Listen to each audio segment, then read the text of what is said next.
పేరు శ్రావ్య. బులెటిన్లో అప్డేట్స్ చూద్దాం.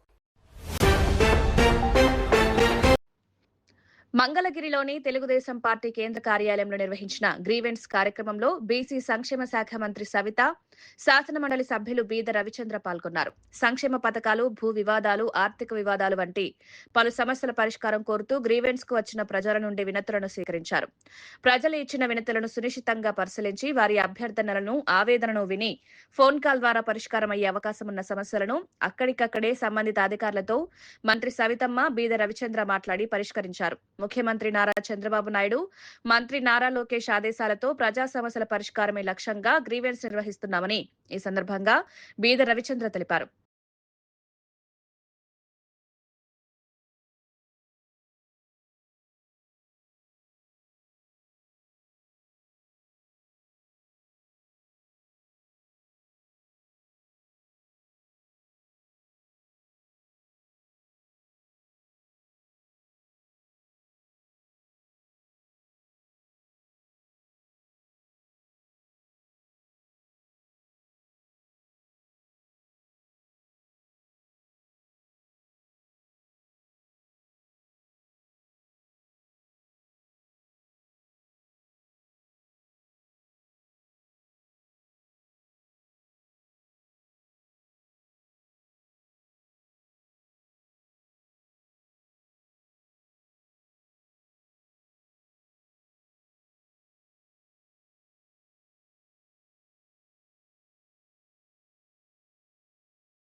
పిఠాపురం మాజీ ఎమ్మెల్యే వర్మ జనసేన నేతలకు స్ట్రాంగ్ వార్నింగ్ ఇచ్చారు. మేమేంటో చూపిస్తామని, తమ మద్దతుతోనే జనసేన అధ్యక్షుడు పవన్ గెలిస్తే తమపైకి దాడి చేయడానికి వస్తారంటూ ఆగ్రహం వ్యక్తం చేశారు. తామేంటో చూపిస్తామని హెచ్చరించారు. మేం పిఠాపురంలో పుట్టి పెరిగామని, ఎక్కడి నుంచో దత్తతకు రాలేదని చురుకలంటించారు. అందరూ గోలెడుతున్నారు. అన్నగారు మా పరిస్థితి ఎలా ఉన్నారు? మీరు కొత్త టీం అంతా వచ్చేసి మీదడిపోతున్నారు. మాకు చేతగా కాదు, చాలా గట్టిగా పడా కమిషనర్ గారితో సహా మాట్లాడుతుంటే డైరెక్ట్ గా వాళ్ళంతా పడా కమిషనర్ చెప్పాడు, తప్పు అయిపోయిందండి, పొరపాటు అయిపోయిందండి, నేను చూడలేదని. గొడవ అక్కడితో అయిపోను. మీదడిపోతుంటే ఇప్పుడు ప్రోటోకాల్ లేకపోతే పడా కమిషనర్ తప్పింది చెప్తాడు. సారీ చెప్పాల్సిన పనే వచ్చింది, జవాబు తీసేవలసిన పనే వచ్చింది. చాలా టూ మచ్ గా ఉంది ఈ నియోజకవర్గంలో. మేము ఇక్కడ పుట్టి పెరిగా, మేము ఎక్కడి నుంచో దత్తలు రాలేదు. ఇళ్ళకి కూటమిలో ఇటువంటి తెచ్చుకోకూడదు. నీ ఎలక్షన్ నీకు ఎన్నుకోడు పొడిచి, నీ ఎలక్షన్ లో నీకు డబ్బు ఖర్చు పెట్టి, నీ ఎలక్షన్ లో నీకు మందు పోస్తే అటు పవన్ కళ్యాణ్కి ఇవన్నీ చెప్పకుండా జాయిన్ చేసి వేళ వెనకుండి ముడ్డికెళ్ళి తెలుగుదేశం పార్టీ మీద పడుతుంటే ఎవడు ఊరుకుంటాడు? పార్టీ ఏమి చేయదు. పార్టీ బలంగా ఉంది కాబట్టి 70,000-80,000 మెజార్టీ ఇచ్చాం. ఇక్కడ పార్టీ ఏమి వీక్గా ఏం లేదు. రేపు ఏం చెప్తాం మేము.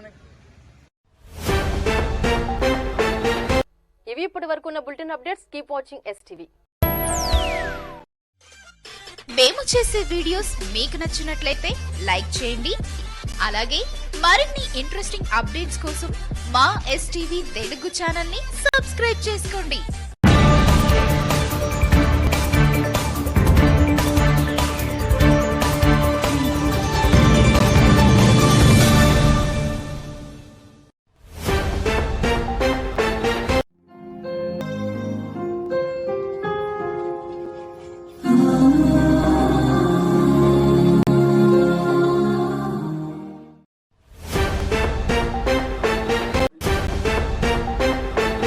పోలీస్ డిపార్ట్మెంట్ గురించి కూడా నేను కొన్ని విషయాలు తెలియజేయాలా. డీజీ స్థాయి అధికారి పిఎస్ఆర్ ఆంజనేయులు గారిని మీరు అక్రమంగా మీ మాట వినలేదని చెప్పి ఆయన్ని జైల్లో నిర్బంధించినటువంటి పరిస్థితి. పోలీస్ అధికారులు కూడా ఒకసారి ఆలోచించండి, ఇలాంటి పరిస్థితులు ఎప్పుడైనా ఉన్నాయా?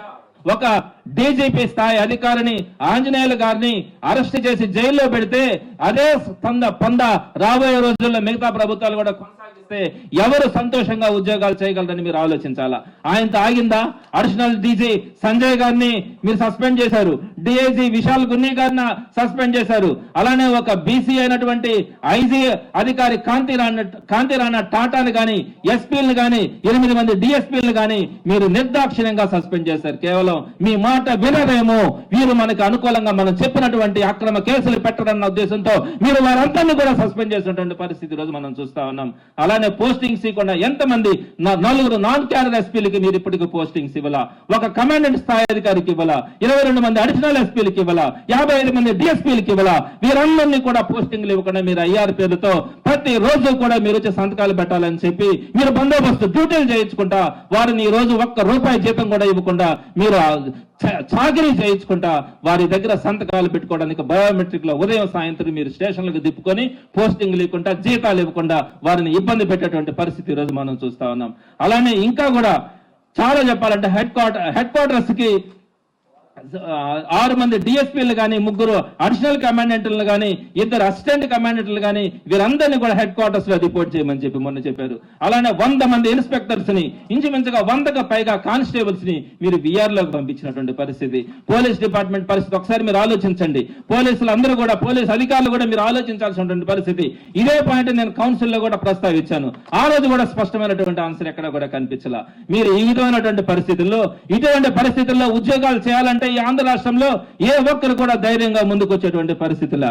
కాబట్టి మీరందరూ కూడా ఈ రోజు ఆలోచించి ఒక నిర్ణయం తీసుకోవాల్సినటువంటి అవసరం కూడా ఉద్యోగస్తుల మీద కానీ, ఉద్యోగస్తుల నాయకుల మీద ఉంది కానీ మీరు ఆలోచించాలా. ఇంతమంది అధికారుల గురించి చెప్పాను. ఏకంగా వెంకటరామరెడ్డి గారిని టెర్మినేట్ చేసినటువంటి పరిస్థితుల్ని మీరందరూ కూడా కనుక సీరియస్ గా తీసుకోకపోతే ఈ రాష్ట్రంలో ప్రభుత్వ వ్యవస్థలన్నీ కూడా నిర్వీర్యమయ్యే పరిస్థితి ఉందని మాత్రం తెలియజేస్తా ఉన్నాను.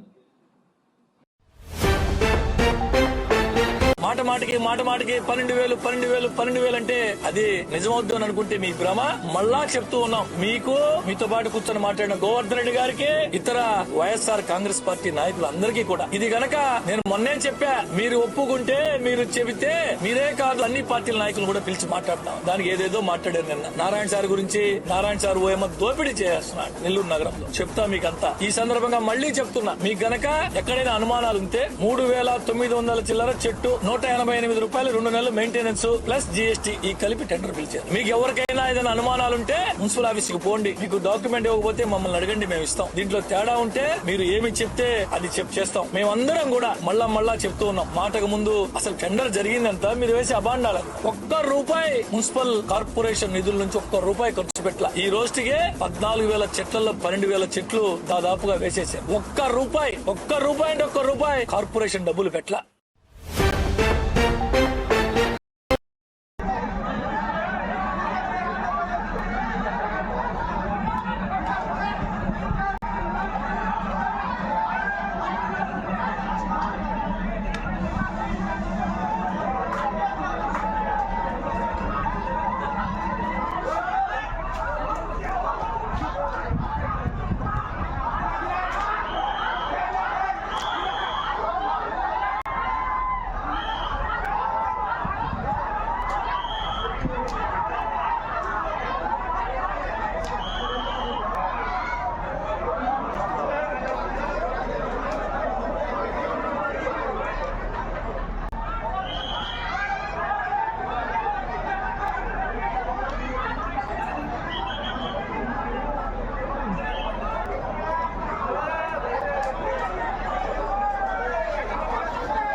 देख ला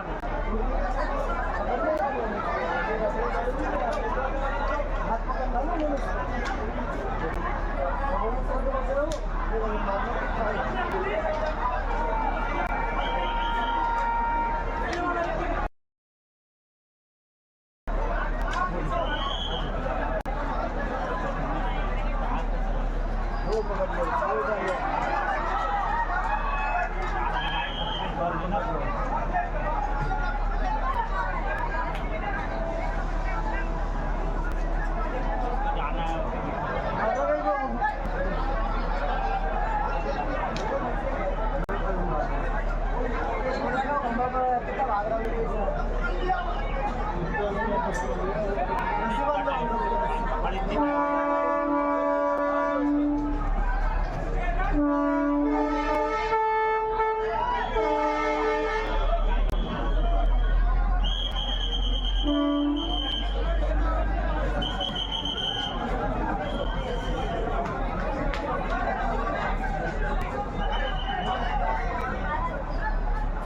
इथे 5 लोक काबूनीवर लई येडा आहे तो. 1-1.5 घंटा आला तो खेळून राहिला सगळ्यांनी.